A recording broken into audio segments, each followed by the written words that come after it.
عالیہ حمزہ ملک کی 5 سال کی سزا اور سلمان اکرم راجہ کی خوشی، یہ ٹویٹ کی ہے فواد چودھری صاحب نے۔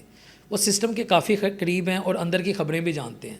اچھا، اگر آپ کے علم میں ہو ان کی ٹویٹ کو آپ پڑھیں، پہلے میں ان کی ٹویٹ آپ کے سامنے رکھ دیتا ہوں۔ وہ کہتے ہیں کہ عالیہ حمزہ ملک کو جو سزا دی گئی ہے اس سے سلمان اکرم راجہ کو خوش کرنے کی کوشش کی گئی ہے، اس سے ان کو فائدہ ہوگا۔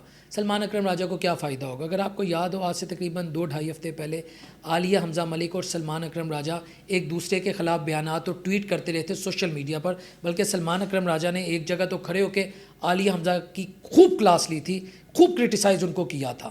اس کے بعد پھر فرضی جو لفظ آ جاتے ہیں، جو فارمیلٹی ہوتی ہے کہ جی ہم ایک دوسرے کے ساتھ ہیں، ہم نے پارٹی کے کاز کو آگے لے کے چلنا ہوتا ہے، یہ لفظ جو ہوتے ہیں نا ڈیو اپالوجی، اس میں منافقت کے علاوہ کچھ نہیں ہوتا۔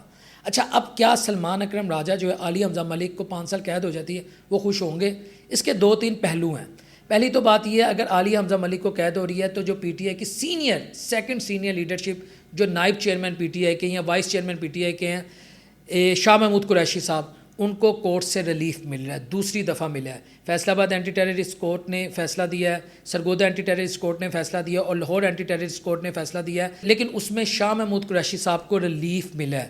بلکہ آج تو اینٹی ٹیررسٹ کورٹ کے جج منظر علی گل نے سپرنٹینڈنٹ جیل کو لکھ دیا کہ اگر شاہ محمود قریشی صاحب کسی اور واقعے میں ملوث نہیں ہیں تو ان کو رہا کر دیا جائے۔ یہ باقاعدہ سپرنٹینڈنٹ جیل جو ہیں ان کو اینٹی ٹیررسٹ کورٹ کے جج کی طرف سے انسٹرکشن جاری ہوئی ہیں۔ اچھا، اب شاہ محمود قریشی اگر باہر آتے ہیں تو کیا سلمان اکرم راجہ یا جو ہیں بیرسٹرز گوہر اور جو دیگر پارٹی کی لیڈرشپ ہے، کیا وہ اتنی انفلوئنشل رہے گی؟ قطعاً نہیں رہے گی۔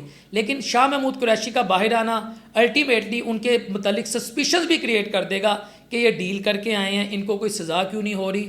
لیکن میں ذاتی طور پہ یہ سمجھتا ہوں کہ Shah Mahmood Qureshi P T I کے اندر ایک معتدل آواز ہیں، اور ایسی آواز جو جوڑنے کی بات کرے، جو خان کے متعلق بھی، اس کی رہائی کے متعلق بھی بات کرے اور سٹنگ کی اور ٹیبل ٹاک کی بھی بات کرے، تو وہ آواز شاہ محمود قریشی کی ہے۔ تو اگر شاہ محمود قریشی باہر آ جاتے ہیں اور پی ٹی آئی کی لیڈرشپ سنبھال لیتے ہیں، گو کہ وہ خان کا ریپلیس نہیں کر سکتے، وہ خان کا متبادل نہیں ہے، پوری پی ٹی آئی خان کی متبادل نہیں ہے۔ میں سمجھتا ہوں پورے پاکستان کی پولیٹیکل لیڈرشپ اس وقت خان کی متبادل نہیں ہے، لیکن ایٹ لیسٹ مجھے یہ لگتا ہے کہ جو اس وقت کی وکلا پر مبنی پی ٹی آئی کی لیڈرشپ ہے وہ ان سے بہتر ڈیل کر سکیں گے پی ٹی آئی کو دوبارہ سے ایکٹیو کرنے میں۔ جہاں تک عالیہ حمزہ ملک کی بات ہے، وہ ایمرجنگ لیڈر ہے، اور جو ایمرجنگ لیڈر ہوتے ہیں وہ بلنٹ ہوتے ہیں، اسٹریٹ فارورڈ ہوتے ہیں، وہ with in short span of time بڑی لیڈرشپ کو بھی ریپلیس کر دیتے ہیں۔